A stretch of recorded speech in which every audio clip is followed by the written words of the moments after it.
Hi, Melanie here from Coaching with Melanie. Today we're going to talk about why positive affirmations and positive thinking alone may be making you more miserable than you think. This statement already can trigger some people. You might be like, oh, she's full of crap, what is she talking about? Or you might actually go, yeah, I have tried a few things that, some positive affirmations and it didn't work for me. Or maybe it worked for you up to a point. Now, I am not against positive affirmations and I am not against positive thinking. However, what is very important to understand that from a holistic coaching point of view, we are learning to embrace the light and shadow of a situation, or if you want to call it the positive and negative, even though we don't see it like that in holistic coaching. So, for example, let's say you've been reading a book on positive psychology, positive thinking,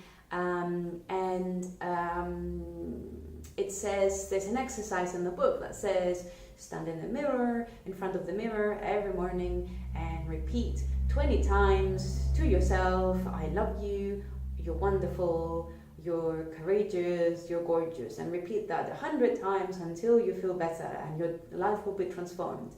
Now, if you actually tried that, be honest and just think about it, or comment below, let me know. Was there a little voice in your head when you were doing the affirmation saying, no, you're not, no, you don't love me, well, no, you're not compassionate, or no, you're not gorgeous? Usually that's the case. Or try it. If you haven't tried positive affirmations before in your life, just try, Google, find some, because I'm not the coach for that. Google up positive affirmations and then just test it. Try making completely positive statements about yourself and see how that works out for you. You're more than welcome to comment below and share your experiences. Now, the reason why positive affirmations alone don't work entirely is because within us all there is something called the ego.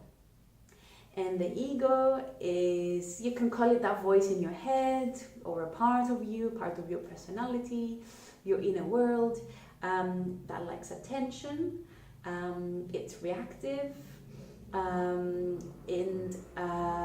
it quite likes misery, it's attached to old states of being, so it can be quite attached to sadness, or being the victim, or being the martyr.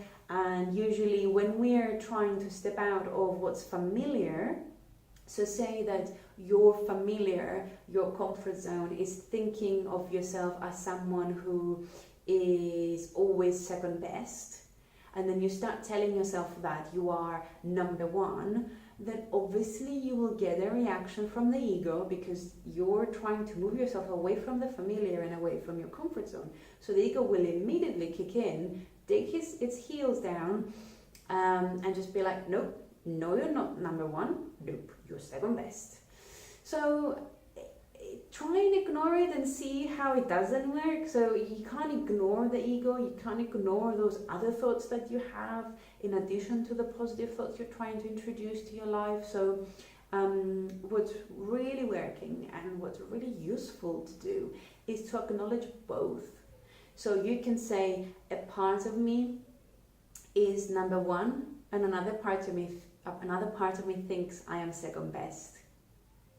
Now, by doing that, this is a really clever trick, because by doing that, and this is something I teach my coaching clients a lot, is that then by making the statement you want to move towards and the statement that shows where you are or how you feel about yourself, creates space for both to coexist without conflict.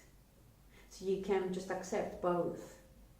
Because maybe in some areas of your life you are number one, and in some areas of your life you're number two, and it's fine. Maybe being both is okay. It might seem a bit like a paradox in the beginning, but the more you practice this, the more you will realize that the ego can subside, because the ego, all it wants to know is that it matters, and that, is acknowledged. And that's it. And then all of a sudden you can create gradually, or not all of a sudden, gradually you can create more space for that new thought or feeling about yourself. So I hope that makes sense. Feel free to comment below or ask questions if you have any, and I'll be very happy to respond to them. And if you would like to experience holistic coaching, see what it's like, see if it's for you, if you've been curious about making some changes or discoveries in your life right now, you're more than welcome to use the link that's either below or somewhere around the screen and book a free discovery call with me.